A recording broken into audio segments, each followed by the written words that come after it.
Esta es la primera clase de filosofía para aquellos que recién comienzan. Lo primero que tenemos que saber, y es la primera pregunta en filosofía, ¿qué es la filosofía? Normalmente se da la respuesta etimológica. ¿Sí? La palabra filosofía está formada por dos vocablos griegos. Uno es philo, que significa amor, y otro, sofía, que significa conocimiento. O sea, según esta definición, sería amor a la sabiduría. Claro, aparece una serie de problemas. En primer lugar, el amor. El amor después deriva en un problema también filosófico, que es la cuestión del deseo. Y la sabiduría es relativa a qué se considera sabiduría. Por eso es una definición poco práctica. Para tener una mejor definición, es mejor comenzar por la historia de la filosofía. ¿Cuándo nace la filosofía? Nace aproximadamente en el siglo VII a.C., a mitad de este siglo, con Tales de Mileto, según la autoridad de Aristóteles, y los que lo reconocen actualmente. La cuestión es ¿por qué nace la filosofía? ¿Cuál es el móvil? Y ahí vamos a tener en cuenta una definición para nuestro uso. Antiguamente, todo lo que es la naturaleza se explicaba mediante los mitos.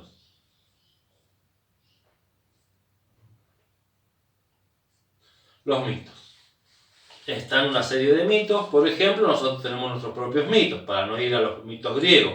El mito de nuestra flor nacional, el mito del ceibo, está el mito de la yerba mate. Todo eso es los tipos de mitos que explicaban la naturaleza y el surgir de todo lo natural. Desde el ser humano, como el mito de Prometeo en la antigua griega, como el mito de Adán y Eva en nuestro caso. Y también el surgimiento de algo tan sencillo como el laurel, las diferentes plantas, los animales. Ahora, en estos mitos siempre intervenían dioses y semidioses.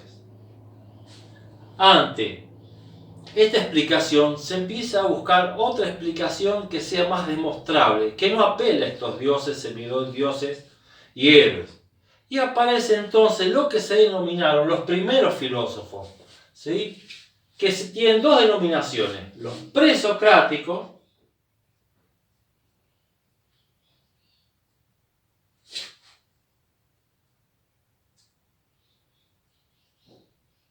o filósofos de la naturaleza. ¿Por qué de la naturaleza? Por el tema. El tema es la explicación de todo lo que existe.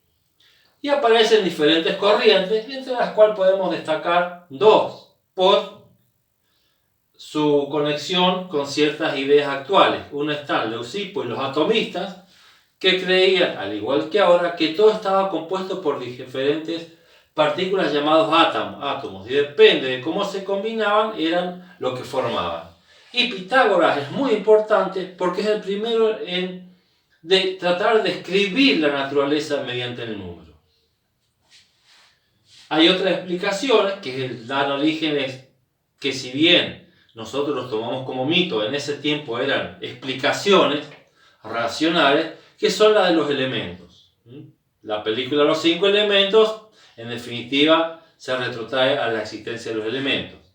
Estos elementos, que posteriormente esa definición de elementos perdura todavía hasta el siglo XVIII, donde se separa alquimia y química, pero permanece el nombre de elementos, se consideraban elementos básicos. Eran 4 los elementos que se consideraban, en orden de peso, digamos. Está la tierra, lo más pesado, posteriormente el agua, el aire y finalmente el fuego.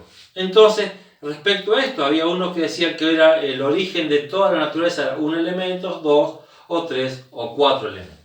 Esto es el tema de tratamiento de los filósofos presocráticos, el origen de lo natural. Pero también entre los presocráticos encontramos un grupo particular de filósofos que luego se fue tomando esta palabra como una especie de insulto. Serían los sofistas.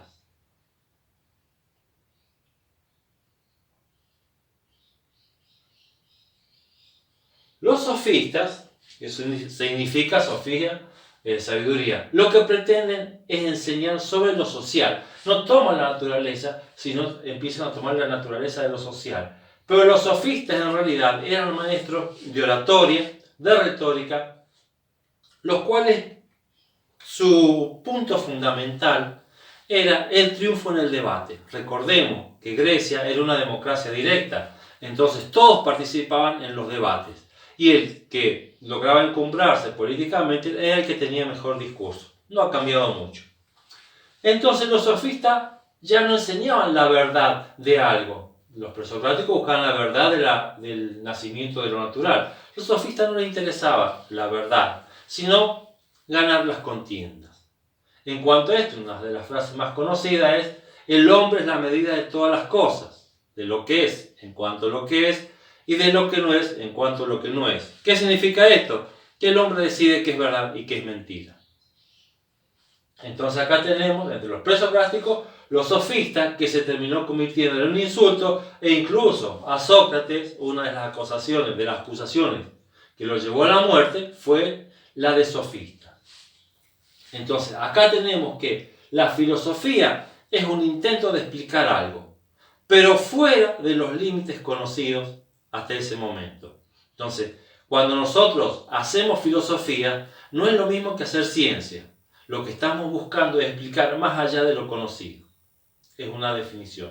En el caso del taller, no vamos a estudiar los filósofos que decían, vamos a ver los conceptos que usaron, cómo evolucionaron esos conceptos y cómo los podemos usar en la actualidad. Es decir, lo que vamos a tratar de hacer en este taller es filosofar a partir de conceptos filosóficos, nuestra experiencia de vida, respecto a nuestra experiencia de vida y de todo lo que acontece en el mundo que nos rodea.